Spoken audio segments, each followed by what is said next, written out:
Please turn with me to Deuteronomy chapter 19. Deuteronomy 19. When the Lord your God cuts off the nations whose land the Lord your God gives you, and you dispossess them and settle in their cities and in their houses, you shall set aside 3 cities for yourself in the midst of your land, which the Lord your God gives you to possess. You shall prepare the roads for yourself and divide into 3 parts the territory of your land, which the Lord your God will give you as a possession, so that any manslayer may flee there.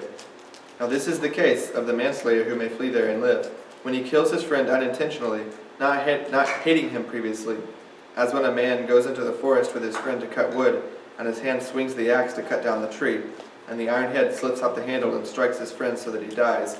He may flee to one of these cities and live. Otherwise the avenger of blood might pursue the manslayer in the heat of his anger, and overtake him, because the way is long, and take his life, though he was not deserving of death, since he had not hated him previously. Therefore I command you, saying, you shall set aside 3 cities for yourself.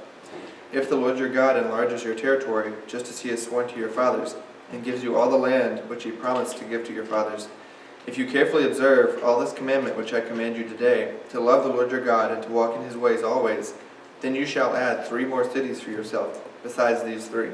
So innocent blood will not be shed in the midst of your land which the Lord your God gives you as an inheritance, and blood guiltiness be on you.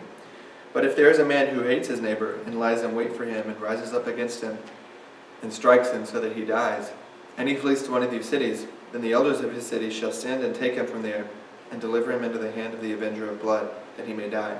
You shall not pity him, but you shall purge the blood of the innocent from Israel, that it may go well with you.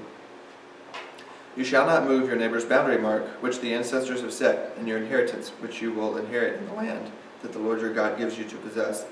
A single witness shall not rise up against a man on account of any iniquity or any sin which he has committed. On the evidence of 2 or 3 witnesses a matter shall be confirmed. If a malicious witness rises up against a man to accuse him of wrongdoing, then both the men who have the dispute shall stand before the Lord, before the priests and the judges, who will be in office in those days. The judges shall investigate thoroughly, and if the witness is a false witness, and he has accused his brother falsely, then you shall do to him just as he has intended to do to his brother. Thus you shall purge the evil from among you. The rest will hear and be afraid, and will never again do such an evil thing among you. Thus you shall not show pity, life for life, eye for eye, tooth for tooth, hand for hand, foot for foot.